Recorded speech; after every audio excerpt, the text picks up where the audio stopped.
मैं Usha Sharma nursing class में आपका स्वागत करती हूँ। आज हम एक टॉपिक मिडवाइफरी का टॉपिक है माइनर डिसऑर्डर ऑफ प्रेगनेंसी। अब प्रेगनेंसी क्या है? प्रेगनेंसी वो अवस्था है जिसमें एक एलिजिबल कपल संभोग करता है और एक फीमेल से ओवम और मेल से स्पर्म निकलकर आपस में फ्यूजन कर जाते हैं और फर्टिलाइज हो जाते हैं। उससे फिर यूट्रस में जाकर वो इम्प्लांट हो जाते हैं। उसको हम प्रेगनेंसी या कंसेप्शन कहते हैं। अब कंसेप्शन के मध्य क्या क्या परिवर्तन आते हैं लेडीज में? कुछ माइनर डिसऑर्डर हैं जो मैं विस्तार से बताती हूँ। सबसे पहला मॉर्निंग सिकनेस। क्या होता है मॉर्निंग सिकनेस? मॉर्निंग सिकनेस जैसे महिला बेड से उठती है तो उसको चक्कर आते हैं। चक्कर के साथ साथ उसको नोजिया वॉमिटिंग होती है। नोजिया वॉमिटिंग जब होती है तो घबराती है। क्यों होता है ये सब कुछ? ये ह्यूमन कोरियोनिक गोनाडोट्रोपिन हार्मोन के बढ़ने के कारण होता है, जो कि 2 महीने के पीक स्तर पर होता है। यानी 8 वीक की प्रेगनेंसी में पीक स्तर पर होता है, बाद में धीरे धीरे ये कम हो जाता है। अब हमें इसका उपचार क्या करना चाहिए? सबसे पहले तो माँ को क्या करना चाहिए? जब भी वो उठे करवट लेकर उठे और कुछ सेकंड बेड पर बैठकर अपने पैरों को हिलाए। दूसरा, टूथ ब्रश उठते ही ना करे क्योंकि उसे वॉमिटिंग होगी।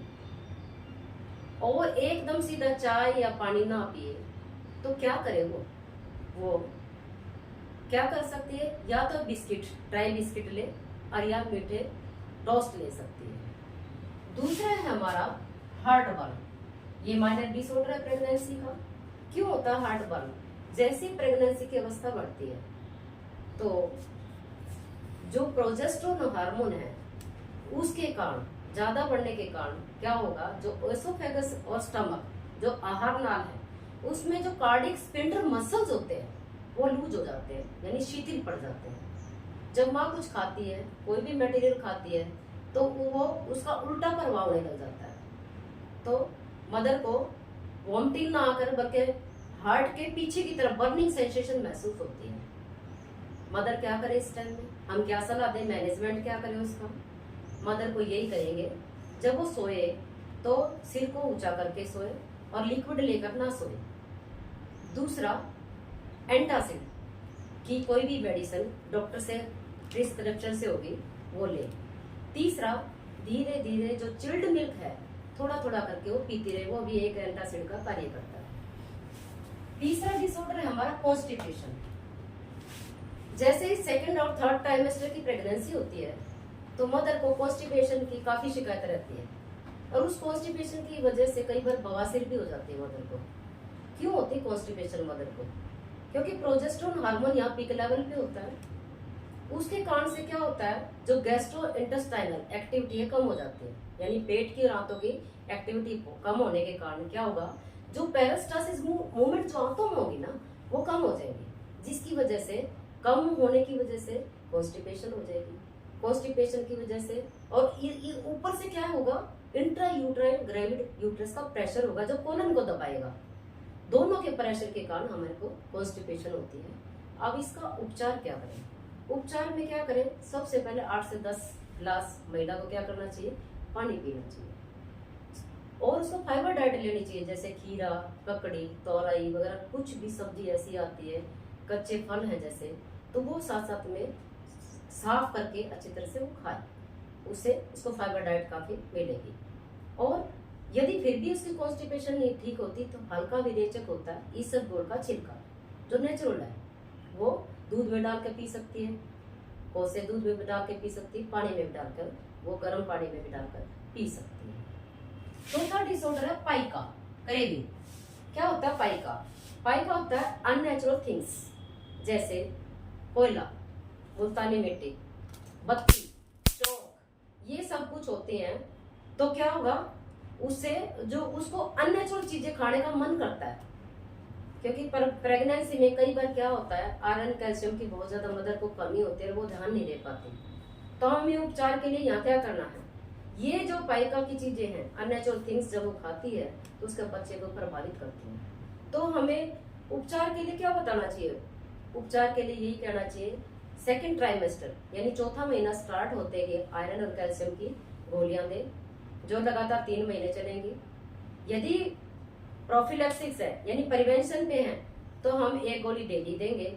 यदि मदर का एचबी बहुत कम है तो हम यह थेरेप्यूटिक अप्रोच से उसको 1 सुबह 1 शाम 2 तरह की गोलियां 2 टाइम में गोलियां देंगे। और कभी भी आयरन को दूध के साथ नहीं लेना चाहिए, आयरन को खट्टे फलों के साथ लेना चाहिए। क्रैम्प्स, अब यहाँ पे 5वां डिसऑर्डर है क्रैम्प्स। मदर को क्रैम्प्स होते हैं, ये क्यों होते हैं? टांगों में इतने ज्यादा क्रैम्प्स आते हैं, जैसे महिला खाना बनाती है और लंबे समय तक खड़ी रहती है या मतलब बैठ के कोई कार्य करती है तो महिला को क्रैम्प्स आते हैं, बावटे। वो आने से क्या होगा? महिला परेशान होती है। क्यों होते हैं ये सब कुछ? एक तो विटामिन की कमी हो जाती है, कैल्शियम लेवल ज्यादा हो जाता है, फॉस्फोरस लेवल नहीं, कैल्शियम लेवल कम हो जाता है, फॉस्फोरस लेवल ज्यादा हो जाता है, तो उसकी वजह से मदर को क्रैम्प्स आते हैं। हमें क्या करना चाहिए उपचार? उसका उपचार के समय में विटामिन B12 का सप्लीमेंट देना चाहिए और साथ साथ में और क्या देना चाहिए? यहाँ पर इलेक्ट्रोलाइट बैलेंस भी कम हो जाता है, उसके लिए भी हमें उसका उपचार करना चाहिए और मदर की प्रेगनेंसी को लगातार बनाए रखना चाहिए। अब है छठा है हमारा फ्रीक्वेंसी ऑफ मिक्सचुरेशन, बार बार यूरिन का आना। अब मदर को जैसे ही उसका फर्स्ट ट्राइमेस्टर में बार बार आता है, ऐसे ही थर्ड ट्राइमेस्टर में बार बार यूरिन आता है, तो उसका आने का कारण क्या होता है? क्योंकि इधर से प्रोजेस्टेरोन हार्मोन एक लेवल पे होता है, दूसरा होता है ग्रेविटी यूट्रस का प्रेशर होता है, तीसरा क्या होता है? यहाँ पे जो ब्लैडर है, यूट्रस जैसे जैसे यूट्रस का आकार ऊपर की तरफ बढ़ेगा तो ब्लैडर पे दबाव पड़ता चला जाएगा, तो मदर को क्या होगा? बार बार में यूरिन आएगा और ओस्मो रेगुलेटरी प्रेशर उसका क्या हो जाएगा? बढ़ जाएगा। उसके कारण उसको बार बार प्यास भी लगेगी, बार बार प्यास का लगना तो बार बार यूरिन भी आएगा। तो मदर को यहाँ क्या करना चाहिए? मदर को क्या करना चाहिए? यहाँ पे मदर को सूती वस्त्र पहनने चाहिए और बार बार में जब जैसे यूरिन जाती है तो उसको वहां से ड्राइनेस करना चाहिए और अंडरवियर सूती पहननी चाहिए। यहाँ पे लिकोरिया भी माँ को हो सकता है, जो कि नॉर्मल होता है, लेकिन ज्यादा बदबूदार लिकोरिया यदि होता है तो माँ को डॉक्टर की सलाह भी लेनी चाहिए। 7वां बैकएक, मदर को बैकएक होती है, कमर में दर्द। क्यों होता है कमर में दर्द? इधर से प्रोजेस्टेरोन हार्मोन ज्यादा होता है और जो करो कैरस है, ये करो कैरस होता है यानी लंबर रीजन है, ये अंदर धस जाता है, ग्रेविटी यूट्रस का प्रेशर बाहर की तरफ आ जाता है, कमर अंदर की तरफ धस जाती है, उसके कारण माँ को कमर में दर्द होता है, यानी जो ग्रेविटी स्पाइन की है वो डिस्टर्ब हो जाती है, तो उसकी वजह से माँ को दर्द होता है। और उसके जो लिगामेंट्स है हार्मोन के प्रभाव के कारण क्या है? लूज हो जाते हैं, उसकी वजह से भी इसको दर्द होता है। हम उपचार क्या करें? थोड़ा सा पीठ पे थोड़ा सा हल्की सी मसाज कर देनी चाहिए माँ को, और उसको जब ग्रेविटी यूट्रस का प्रेशर जब भी करवट में सोती है तो उसको थोड़ा पिल्लो वगैरह कुछ देके तब सुलाना चाहिए। कंफर्ट डिवाइस देने चाहिए, यानी कि पिल्लो हो गए, कुशन हो गए, ऐसे देना चाहिए। वेरिकोस वेन, माँ को यहाँ वेरिकोस वेन भी होती है। कहाँ कहाँ हो सकती है वेरिकोस? टांगों पे हो सकती है, वल्वा पे हो सकती है, रेक्टम पे हो सकती है। क्यों होती है ये? जैसे हमारी जो वेन्स होती हैं, जो वीनस रिटर्न पैरों से ऊपर की तरफ लेके आती है, इंफीरियर वेना की हमें मिला देती है, वो जो उनकी वीनस की जो हमारी चिकनी पेशियां होती है वो कैसी हो जाती है? कमजोर पड़ जाती है।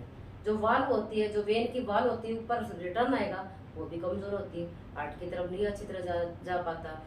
जो चिकनी वाल होती हैं वेन की, वो कमजोर होने के कारण फैल जाती है और फैलने से माँ को वेरिकोस वेन हो जाती है।